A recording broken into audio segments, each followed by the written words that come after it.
जय श्री राम दोस्तों, जय हनुमान, जय बागेश्वर धाम। दोस्तों, मनुष्य जिस प्रकार से सोता है उसका उसके जीवन पर पॉजिटिव अथवा नेगेटिव प्रभाव पड़ सकता है। खासकर घर की लक्ष्मी अर्थात घर की स्त्री किस प्रकार से सोती है, इस पर उस घर की किस्मत टिकी हुई होती है। स्त्री के गलत तरीके से सोने से घर में दरिद्रता आती है, क्लेश होता है। लेकिन अगर स्त्री उत्तम प्रकार से अपना सिर सही दिशा में रख कर सोती है तो निश्चित ही उस घर में मां लक्ष्मी प्रसन्न होकर प्रवेश करती है। हमारे शास्त्रों में स्त्रियों के सोने के तरीके को विशेष महत्व दिया है। अगर स्त्री इस प्रकार से सोती है तो उसे सुख समृद्धि की प्राप्ति होती है। नमस्कार, स्वागत है आपका हमारे चैनल में। दोस्तों, हमारे ऋषि मुनि अत्यंत ज्ञानी और विद्वान थे। संसार के कल्याण हेतु उन्होंने ब्रह्मचर्य व्रत का पालन करते हुए जप तप आदि प्रकार के महान कार्य किए हैं।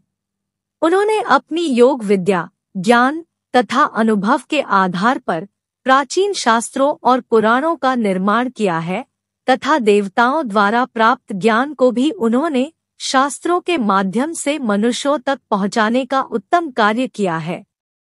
हमारे धर्म शास्त्रों में स्त्री और पुरुष दोनों के लिए ही महत्वपूर्ण नियमों का वर्णन किया गया है।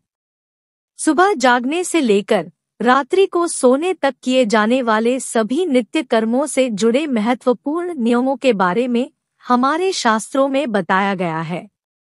एक मनुष्य को उत्तम स्वास्थ्य की प्राप्ति के लिए अपने शरीर को कैसे शुद्ध रखना है और इस शरीर को पवित्र करने के लिए नित्य कौन से कार्य करने चाहिए, इसका वर्णन भी हमारे विद्वान ऋषियों ने किया है।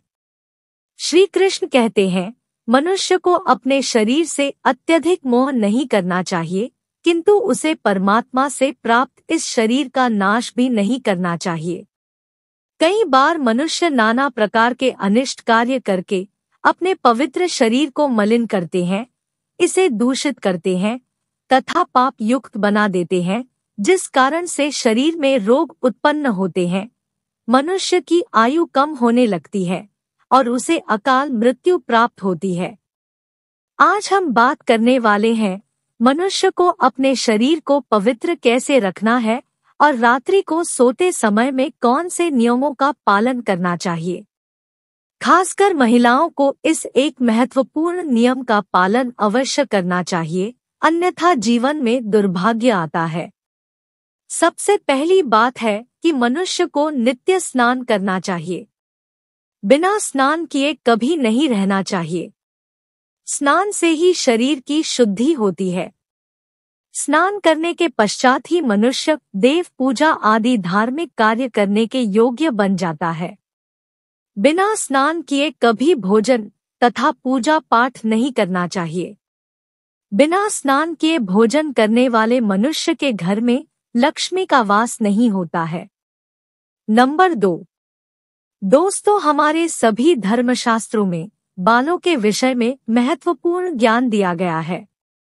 मनुष्य को अपने बालों को कैसे रखना चाहिए, किस दिन कटवाना चाहिए तथा किस दिन नहीं कटवाना चाहिए, बालों को कितना लंबा रखना श्रेष्ठ होता है और बालों से संबंधित क्या तांत्रिक कारण होते हैं, इसके बारे में शास्त्रों में बताया गया है। दोस्तों, हिंदू धर्म में सप्ताह का प्रत्येक दिन किसी न किसी देवता को समर्पित होता है और सप्ताह के प्रत्येक दिन के कुछ नियम भी अवश्य होते हैं।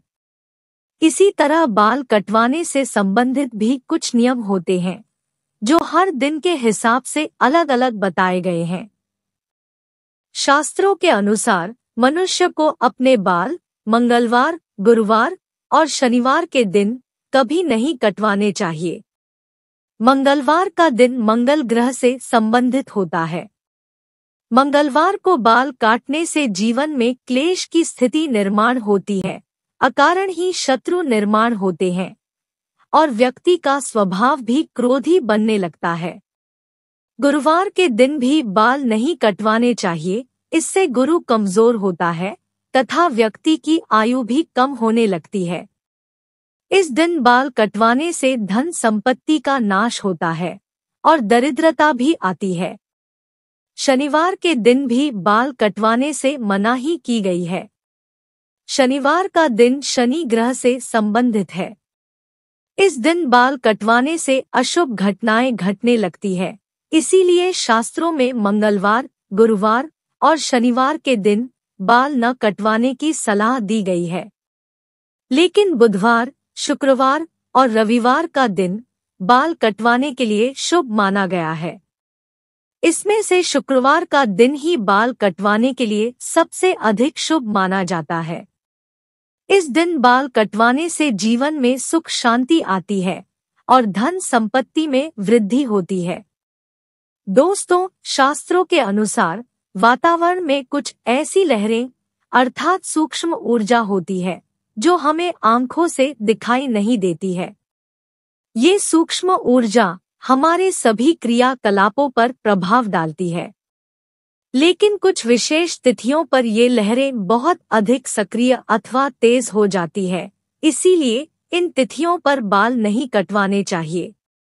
अमावस्या, पूर्णिमा के दिन बाल कटवाना बहुत ही अशुभ माना गया है।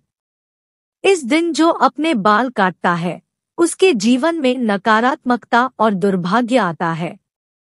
साथ ही मध्य रात्रि में भी अपने बाल नहीं कटवाने चाहिए। इस समय पर वातावरण में तामसिक और नकारात्मक ऊर्जा का प्रवाह अधिक होता है, जिसका सीधा असर हमारे मस्तिष्क पर पड़ता है, इसीलिए रात्रि में बाल न काटने की सलाह दी जाती है। साथ ही शास्त्रों के अनुसार पवित्र त्योहार, श्रावण मास, संक्रांति, ग्रहण आदि दिनों में भी बाल नहीं कटवाने चाहिए। इन दिनों में बाल कटवाने से पाप लगता है और जीवन में दुर्भाग्य आता है। जन्मदिवस पर बाल कटवाना भी अशुभ माना गया है। प्रिय दोस्तों, आइए अब जानते हैं महिलाओं के लिए बालों से संबंधित कौन से महत्वपूर्ण नियम बताए गए हैं। शास्त्रों के अनुसार काले, घने और लंबे बाल स्त्री का आभूषण होते हैं। बालों से ही स्त्रियों में पवित्रता और सकारात्मकता आती है। प्राचीन काल से ही स्त्रियों के लंबे बालों को उनके सौंदर्य का प्रतीक माना जाता है।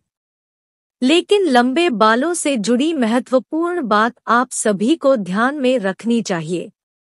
शास्त्र कहते हैं कि स्त्रियों के बाल कमर के नीचे तक नहीं होने चाहिए और यदि हो तो उन्हें इस तरह से बांधकर रखना चाहिए कि वे जमीन को स्पर्श न करें। स्त्रियों के बाल बहुत ही संवेदनशील होते हैं।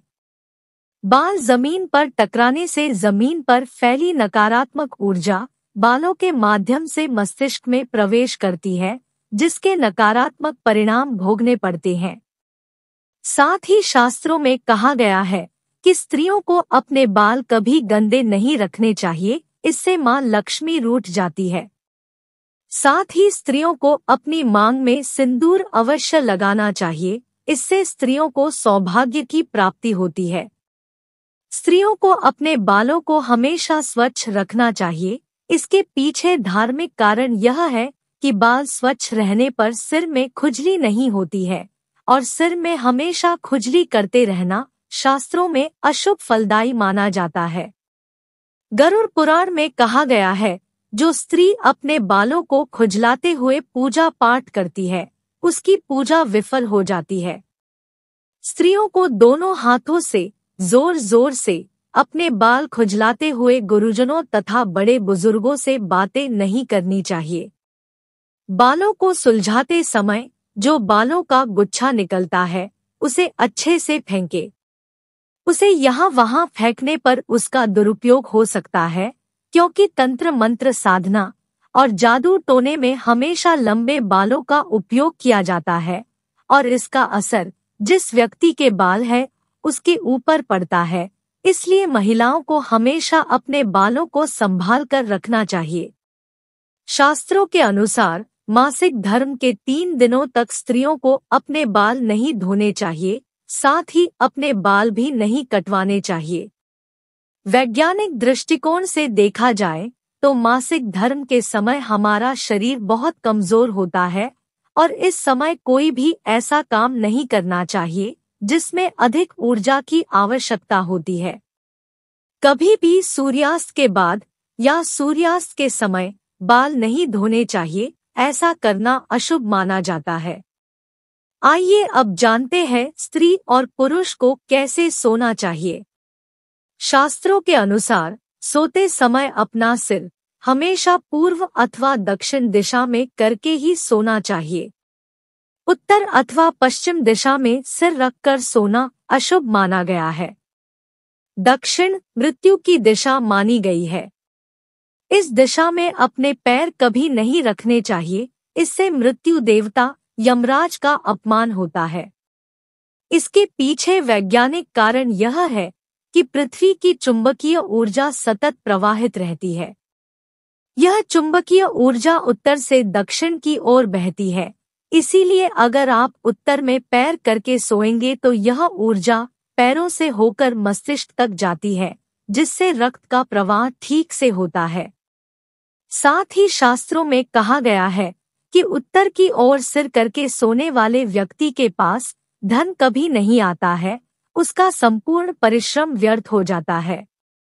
लेकिन दक्षिण की ओर सिर करके सोने से धन संपत्ति में वृद्धि होती है। स्त्रियों को रात को सोते समय अपने बाल खुले नहीं रखने चाहिए। बालों को हमेशा ही बांधकर सोना चाहिए। बाल बांधकर सोने से ऊर्जा का संतुलन बना रहता है। बाल खुले रखकर सोने वाली स्त्री के घर में लक्ष्मी का वास नहीं होता है और हमेशा धन से जुड़ी समस्या बनी रहती है। तो दोस्तों, इस प्रकार से हमारे शास्त्रों में स्त्री और पुरुष को सोते समय पालन किए जाने वाले महत्वपूर्ण नियमों को बताया गया है। तो प्रिय दोस्तों, उम्मीद है आपको ये जानकारी अच्छी लगी होगी, तो वीडियो को एक लाइक करें और ऐसी ही और जानकारियां जानने के लिए हमारे चैनल को सब्सक्राइब भी जरूर कर लें। बोलो माता लक्ष्मी, भगवान श्री हरि नारायण की जय।